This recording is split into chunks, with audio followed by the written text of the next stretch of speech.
இந்த படம் ஜேபிபிங்கிற படம் என்னன்னு சொல்கிறது, இது படம் ஒத்துக்கிறதுக்கு ரொம்ப டைம் எடுத்துக்கிட்டேன். அதுதான் சுரேஷ்கிற ஒரு இயக்குனருடைய பொறுமையும், தனக்கு என்ன வேணுமோ அது பொறுமையாக சாதிச்சுட்டு தான் போவேங்கிற ஒரு ஆட்டம். பாவம் மாதிரி உட்காந்துருக்கிறாருன்னு நினைக்கிறீங்க. தனக்கு என்ன தேவைங்கிறது அந்த பாவமான முகத்தோடவே அப்படியே உட்காந்து சாதிச்சு எடுப்பார். நான் திரும்ப திரும்ப இல்லை சுரேஷ், எனக்கு வந்து என்னமோ அந்த பெரும்பேத்திலாம் எடுத்து ஒரு கேரக்டர் பண்ணுறதுக்கான ஒரு மெச்சூரிட்டி பத்தலை. நான் ஸ்பீடாக நடப்பேன், ஸ்பீடாக பேசுவேன், அப்படி தான் பொதுவாக. கொஞ்சம் ஒரு மெச்சூர்ட் கேரக்டர்னும் போது கொஞ்சம் மெதுவாக நடக்கணும், மெதுவாக பேசணும், அதெல்லாம் ரொம்ப ஆர்டிஃபிஷியலாக இருக்கும். ஃபர்ஸ்ட் ஆஃப் ஆல் எனக்கு நடிக்கவே வராது. நல்லா நடிங்கன்னா நான் மாட்டிக்குவேன்.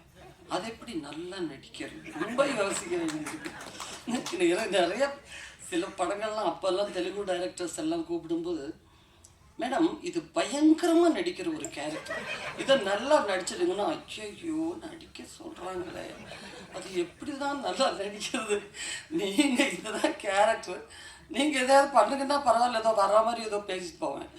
அப்படி நடிக்கிறோன்னே ஆஹா அப்படி சிந்தனை வந்து எனக்கு இது எனக்கு கேரக்டர் ரொம்ப பிடிச்சிருந்துச்சு. கொஞ்சம் நிறைய என்ன சொல்கிறது, ஸ்விங் ஆகிற மூடு இப்படியே ஸ்விங் ஆகிட்டு இருக்கிற ஒரு கேரக்டர்.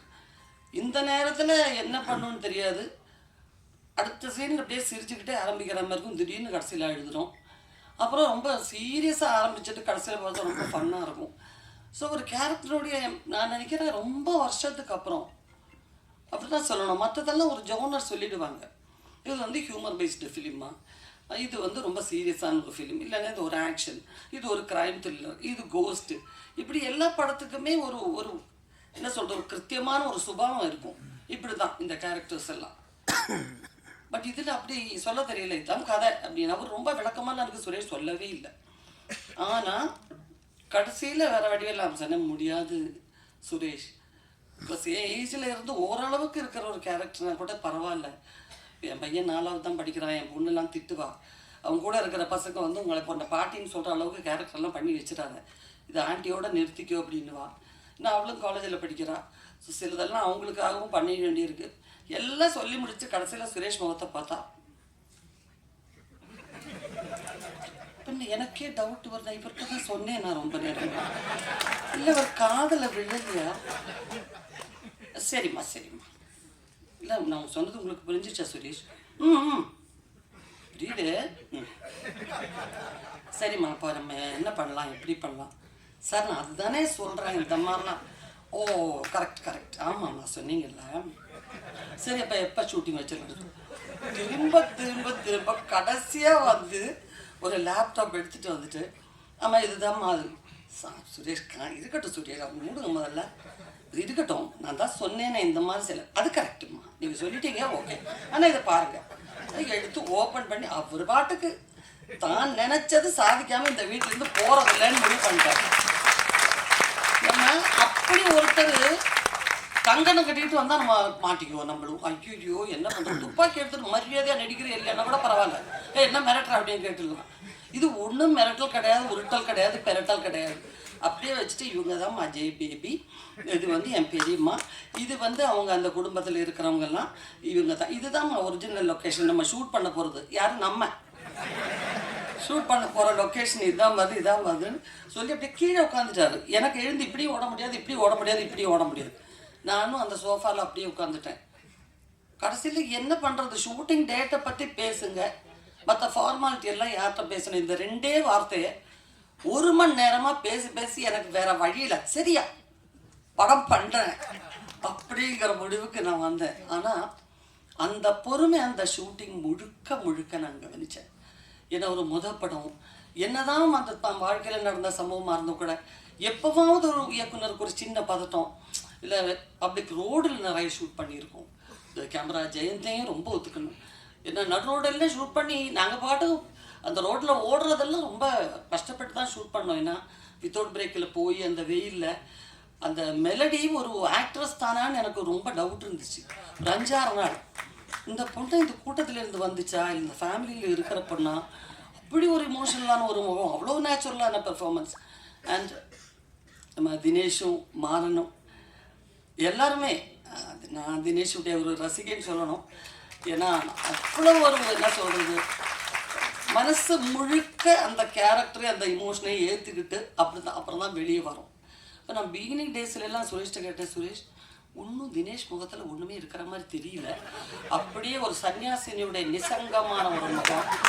இதை வச்சுட்டு நமக்கு நிறைய இமோஷனல் சீன்லாம் வருது. நான் படங்கள்லாம் பார்க்கும்போது நல்லா இருந்தது, அட்டகத்தி விசாரணை எல்லாம் பார்க்கும்போது இருந்தது. அப்படிதான் இதில் இருக்குமா இருக்கும் அதெல்லாம் இருக்கும், ஒன்றும் கவலைப்படாதீங்க.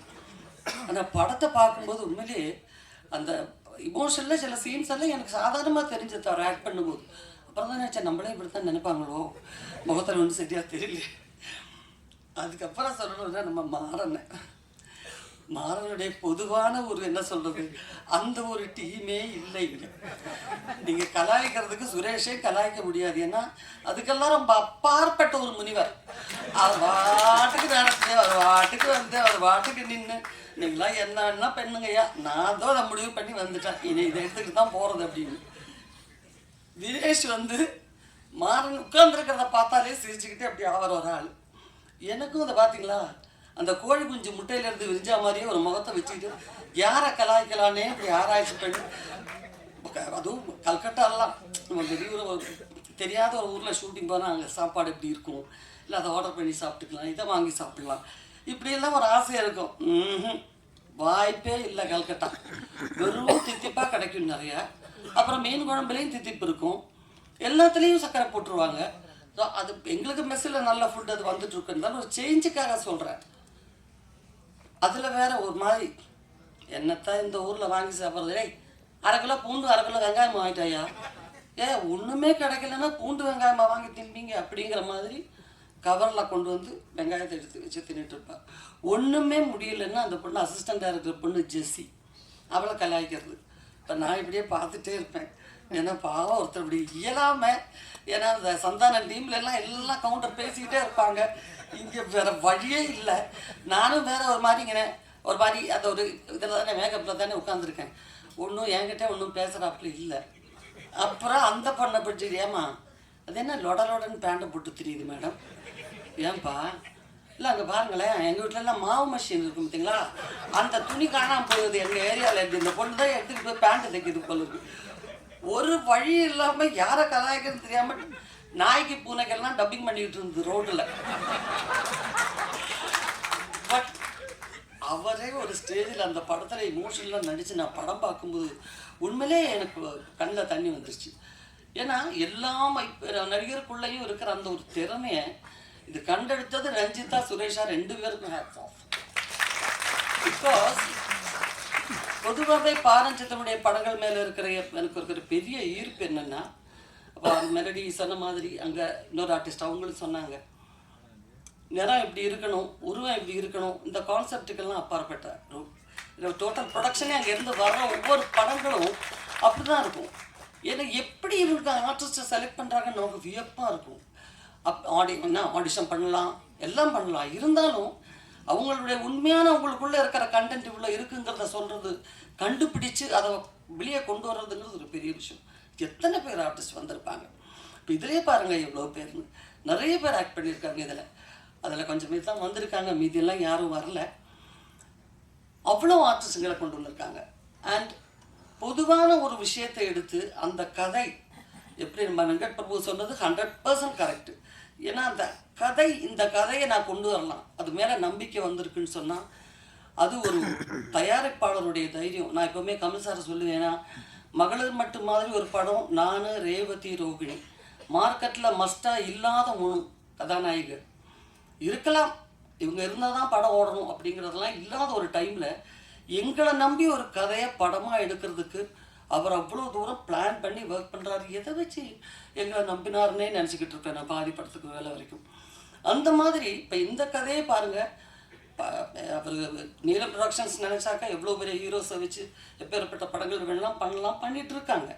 But at the same time இந்த ஒரு கதையை நம்பி இப்படி ஒரு படம் எடுத்ததான்னு நினைக்கும் போது நான் கம்மிங் டைம்லாம் சுரேஷ்ட சொல்லுவேன், எப்படி சுரேஷ் நீங்கள் எப்படி திங்க் பண்ணும்போது ஃபஸ்ட்டு கிடச்சிருக்கு, நீலம் ப்ரொடக்ஷன்ஸ் மாதிரி நல்ல ஒரு ப்ரொடக்ஷன் உங்களுக்கு கிடச்சிருக்கு, கொஞ்சம் அந்த மாதிரி ஒரு படம் ஏன் நீங்கள் பிளான் பண்ணலை, இல்லைம்மா எனக்கு இதயத்துக்குள்ளே வந்த கதைகள் பண்ணணுன்னு தான் எனக்கு ஆசை.